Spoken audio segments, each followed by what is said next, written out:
Lorsque le grand prêtre était mis à part, une grande quantité d'huile était versée sur sa tête, et elle coulait de la tête sur la barbe, et jusqu'aux pieds. Psaume 133. Ainsi l'onction était répandue sur le corps entier. Si nous gardons nous-mêmes sous la direction du Seigneur Jésus, nous, en tant que son corps, l'Église, avons part à l'onction qui est versée sur sa tête. Cette femme voulait l'oindre et le reconnaissait comme le roi des rois.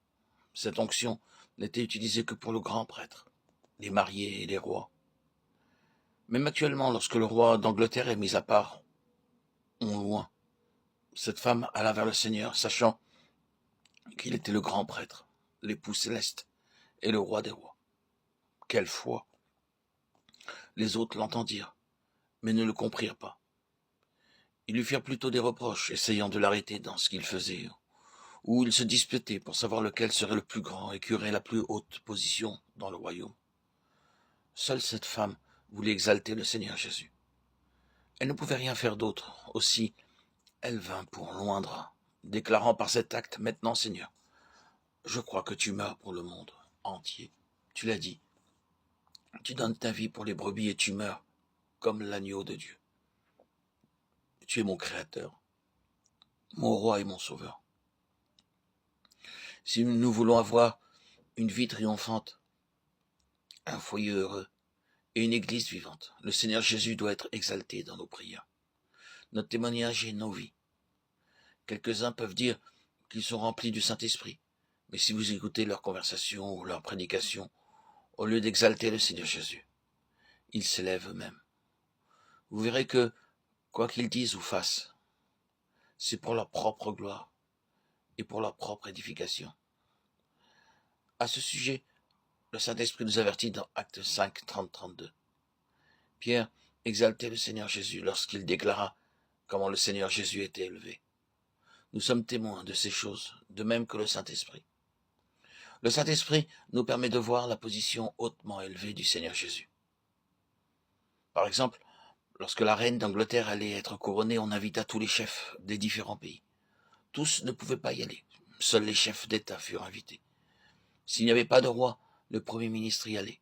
Ainsi, beaucoup de rois et de premiers ministres furent les témoins du couronnement de la reine.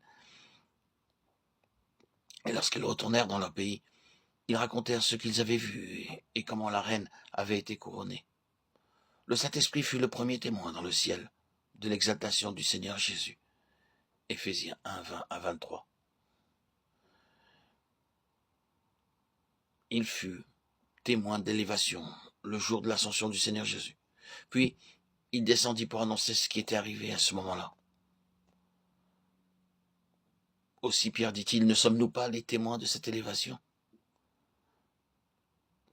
Exaltons-nous le Seigneur Jésus-Christ dans notre témoignage, nos conversations, nos prières, notre enseignement ou notre service, quel qu'il soit. S'il en est ainsi, nous contribuons à sa plénitude. Dans le cas de cette femme, elle n'était pas venue pour quelques faveurs ou quelques besoins terrestres. Elle ne versait pas de larmes, parce qu'il allait mourir. Certains discutaient, se demandaient pourquoi il devait souffrir et mourir. D'autres ont pu pleurer lorsqu'ils entendirent qu'il allait mourir. Mais elle ne pleurait pas, car elle savait qu'il voulait souffrir et mourir à notre place comme notre Sauveur et le Roi des rois.